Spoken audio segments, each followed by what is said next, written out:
2 अक्टूबर है और 2 अक्टूबर है तो सब हर कोई बात कर रहा है दो महापुरुषों की, एक महात्मा गांधी और दूसरे लाल बहादुर शास्त्री। महात्मा गांधी तो हर दिन हमारे साथ रहते हैं, जैसे मेरे वॉलेट में भी थे तो मैंने बाहर निकाल लिए। मैंने कहा गांधी जी को एक बार देख लिया जाए, याद कर लिया जाए। फिर जब मैंने नोट को देखा तो मैंने सोचा कि ये नोट पर गांधी जी की ही फोटो क्यों है और ये कब पहली बार आई। क्या गांधी जी से पहले इस नोट पर या इस तरीके के जो दूसरे नोट थे उन पर कभी किसी और की भी तस्वीर रही है, या हमेशा से जब से नोट छपे तब से गांधी जी की ही फोटो रही। तो इस पर मैंने एक वीडियो बनाने के बारे में सोचा। मैंने कहा क्यों ना मैं खुद तो जानूं ही लेकिन आप लोगों को भी बताऊं।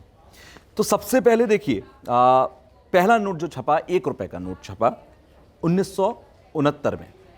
1969 साल था और ये साल महात्मा गांधी के जन्म दिवस का 100वां साल था, शताब्दी वर्ष था।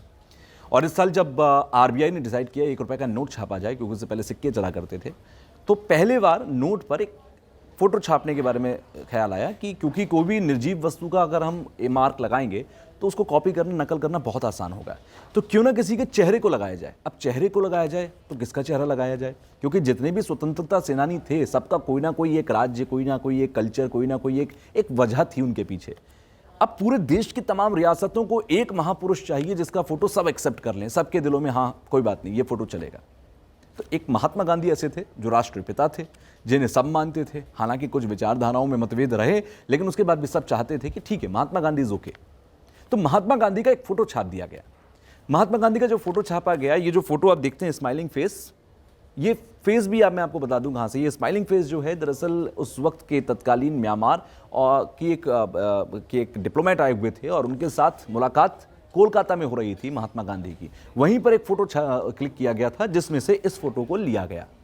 शुरुआत में 1 रुपए, 2 रुपए, 5 रुपए, 10 रुपए के नोट छापे गए। उसके बाद आने वाले समय में 500 रुपए का नोट, कोई 90 का दशक रहा होगा, 80 का दशक रहा, 80 का दशक था जब पहला नोट छापा गया 500 रुपए का, उसमें महात्मा गांधी का फोटो था। और उसके बाद धीरे धीरे तमाम दूसरे नोट छापने शुरू हुए। सन 2000 में नई सीरीज के नोट जो 1000 रुपए और 500 रुपए के छापे गए, उसमें महात्मा गांधी का स्माइलिंग फोटो सबसे पहले बड़े लेवल पर दिखाई दिया था और इसके साथ ही साथ जो अशोक की लाट थी वो थी।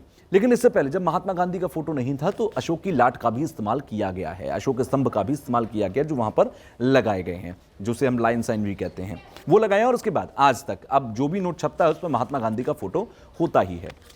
बहुत बार ये आवाज़ उठी है कि महात्मा गांधी का फोटो नोट पर नहीं होना चाहिए, किसी और महापुरुष का होना चाहिए। तो इस समय समय पर मांग उठती रही, लेकिन हमेशा अभी एक रूल के मुताबिक कह लीजिए या फिर एक सर्वसम्मति से कह लीजिए कि आरबीआई ने जो भी नोट छापा उस पर महात्मा गांधी की ही फोटो हमेशा रही है।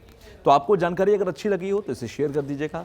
आप कुछ कहना चाहते हैं, अपनी भावनाएं कहना चाहते हैं तो आप नीचे कमेंट बॉक्स में बताइएगा। और क्या आपको भी नोट पर महात्मा गांधी की फोटो एक्सेप्ट है या नहीं है, आप नीचे कमेंट करके मुझे ज़रूर बताइएगा। और साथ ही साथ हमारे वीडियो को लाइक कर दीजिए, क्योंकि आने वाले समय में ऐसी रोचक जानकारियां मैं आपको देता रहूंगा सिर्फ हमारे इसी चैनल पर।